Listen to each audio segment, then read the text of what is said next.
Go to another area of that, and when I finish, I will take the contrast a little further, and how that when God comes in, he speaks to Moses, and after the weight of the people were pressed heavily upon Moses and him trying to lead the people of God, the final analysis is God comes in and gives Moses the spiritual side of leadership. But before I get there, I need to tell you how this happened. And if you turn to the book of Numbers and the 11th chapter, Moses had to bring you up to speed. They had walked across the Red Sea. And here they find themselves at Mount Sinai. As we study the scripture, we see that they had been here at Mount Sinai for some 3 months. They sit around the mountain. God had spoke to them and sent words down to them, giving them their responsibility, the law, and gave them what they were to do.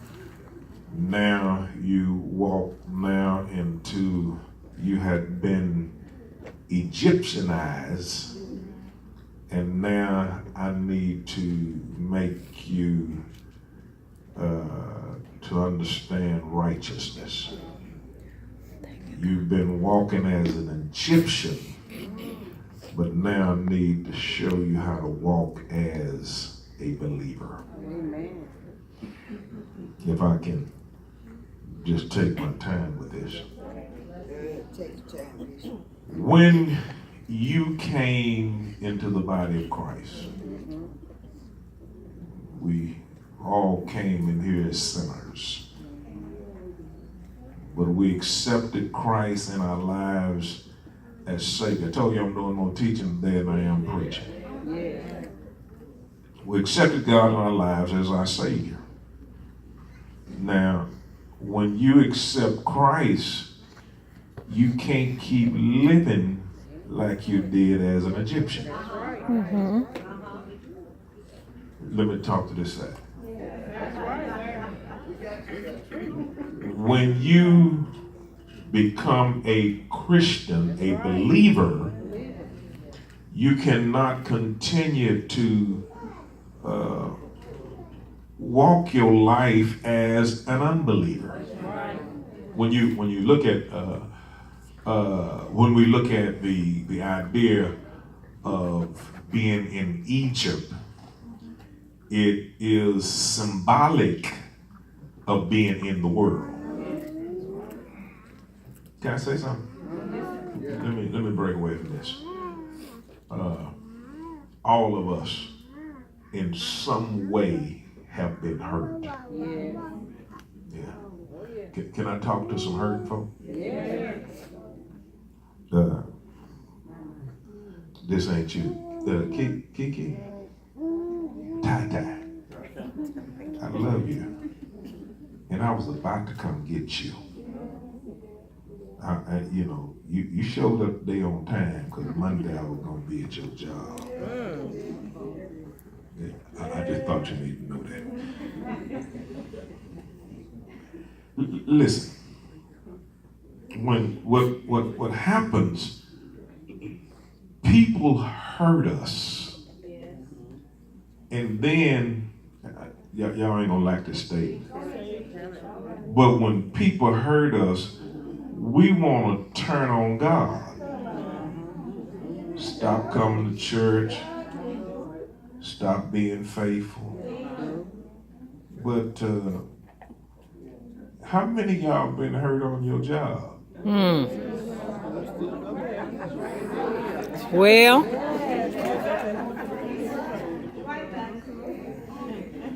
How many of y'all been hurt at the family reunion?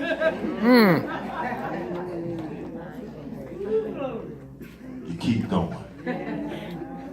Let me get back to my message. Here, they find themselves, I'm going back to the lesson. They find themselves at Mount Sinai. And they began to, they've seen the miracles of God. How many of you have seen God work in your life? Yes. And you know it was God. Nobody could have did this but God. If you have not had that kind of an experience in walking as a Christian, maybe you need to check yourself. But I've seen some stuff happen. Matter of fact, I stand there as the bishop today, and I know it couldn't have been nobody but God. They find themselves here. And I need you to read the first verse of this chapter, but I'm going to end up telling you what God does to when the weight of the people gets so heavy on God's man. What God does, he puts people in place to assist. But I need to get you there.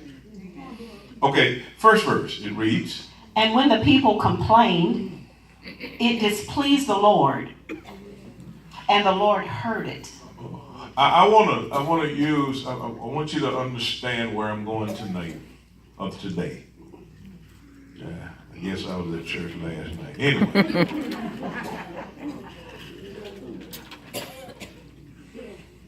I want you to know what you do to cause your promise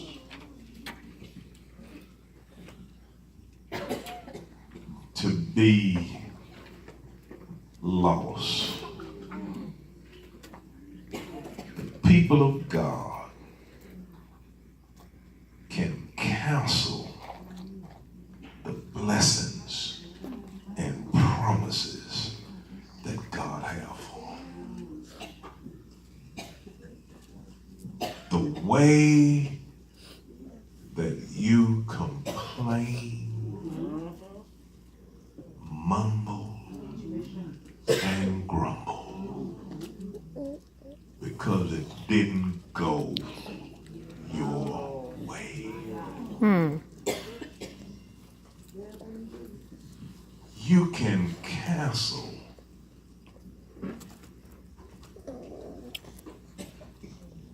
you can forfeit. That's what I want to say.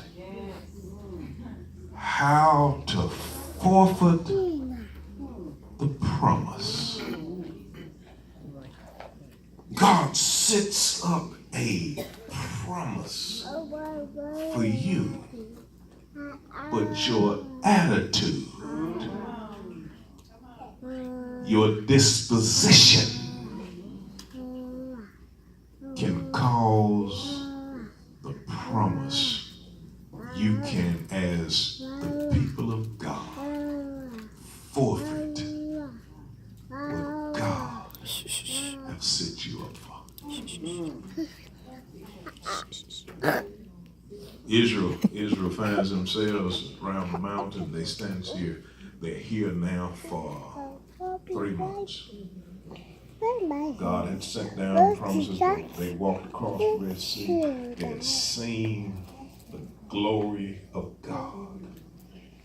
And God had said to them, I'm going to march you to the promised land. And they began to march. And as they began to march, I need y'all to really get this. Just 3 days in. I'm not talking about they just 3 days in, they started complaining. Y'all can read it when you get home. I'm going to talk to you. 3 days in, they started talking about we had fish in Egypt. We had onions and garlic. Who wants some onions? In Egypt.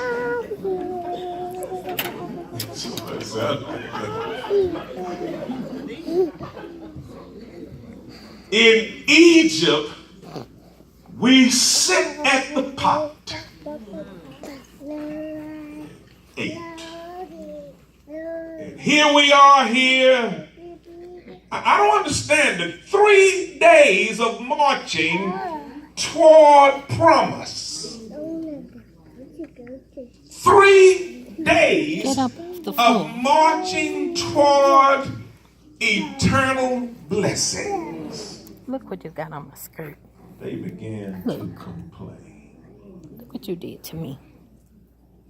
My question is, You messed up my I skirt. know life presents trouble. We're going to have trouble. Here. They prepared to march as the people, as they began to march toward promise. God had already promised them some stuff. He adopted them. He adopted them to be his own, his people, his sons and his daughters. He'd given them care, provided for them, looked after them, cared for them. He'd been their God. He'd given them whatever they needed. He'd given them the law. He promised them. He'd given him his very word. He had made covenant with them. He had made a contract with them and guaranteed them the good and perfect and everything imaginable to them. They had the privilege of being. He had given them hope, this promise, the assurance that he would give them full victory over every enemy they could conquer. All they had to do was walk. And when they walked, everywhere that they put their feet, he would take care. Don't put it in Many of you, God have given you various promises, and he let you know that wherever you go, I'm with you. Given them promise. He given them. He let them know that I am. He let them know that you're my servants, and you have the privilege of serving the Creator, the Sustainer of the universe. I'm the Lord. I am Jehovah Jireh. I am Jehovah Nissi. I am Jehovah Shalom. I am your God. Giving them to know that, look, it was so intense that God himself had put a cloud in front of them saying, look, I'm going to guide you. Pillar of fire by night. He had given them to know that I am here to protect you. In just 3 days in. 3 days of marching. 3 days, just 3 days. They turned and they became mumblers and grumblers. In essence, really, what happened, they began to be rebellious. In the very root, the problem with us is oftentimes we say that we love God, but the very root of who we are began to come out. You have not truly given yourself to Christ. You have not truly surrendered your will to him. Now, tragically, because of their overwhelming disobedience,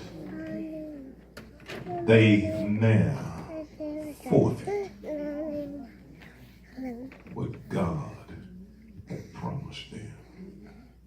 Strong arms, I don't want you to forfeit what God has promised you.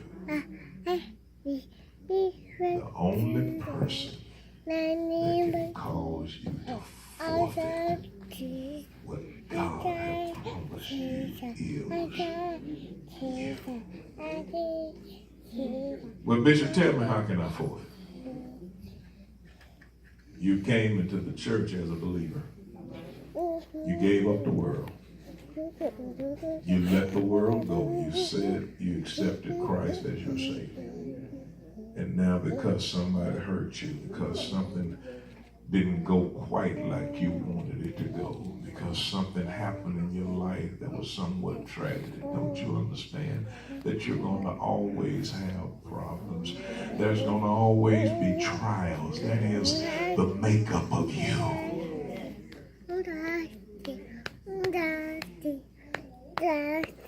Well, help me just a few minutes. Here. Don't you understand that bitter trials are the norm? Y'all don't hear me. Let me tell you this again. Bitter trials are the norm for the believer. Trials will come.